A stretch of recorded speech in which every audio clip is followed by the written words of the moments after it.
These days, it's not uncommon for American college students to graduate with tens of thousands of dollars in loans to repay, making student debt a growing national concern. But the good news is CUNY's affordable, no-surprises tuition and the availability of financial aid greatly lighten the burden on you.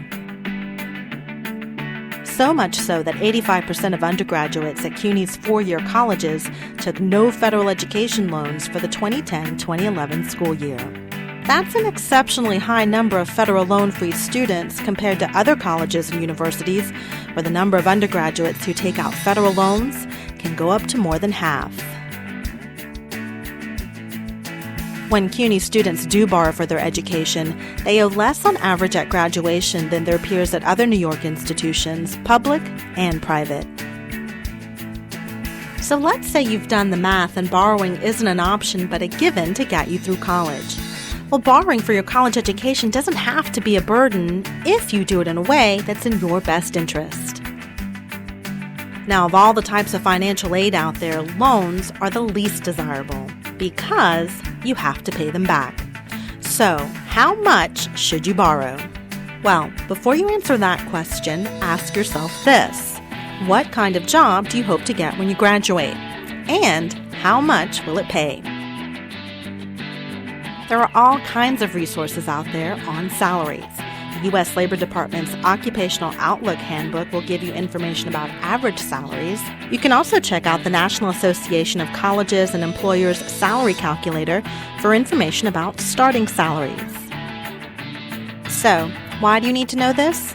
Well, generally the repayment amount of the loan should not exceed 10 to 15% of your average earnings over a period of 10 years. If your repayment is higher, you might not be able to afford those everyday expenses that you may want to take on in the years after college. You know, a car, a house, and children. Next, find out the average debt level for the college you've chosen.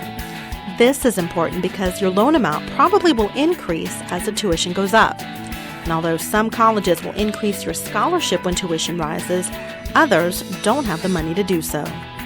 Finally, if you find that you need to borrow, we'll give you, not loan you, our best advice. Choose the loan that gives you the biggest bang for your buck. Federal loan programs like the Direct Stafford Loan Program and the Perkins Loan Program have relatively low interest rates, and they will allow you to defer payments for a period if you're unemployed or underemployed. Also, college-funded loans can be a good option, but they're not always available. Make private loans, the ones offered through lenders and banks, your last choice. They usually have much higher interest rates and are set up to make it easy for you to dig a very deep hole that is very difficult to pay your way out of. Remember, a CUNY education not only costs a fraction of what students pay at private institutions, but it beats most public universities too, from New York to California. CUNY students save more by borrowing less.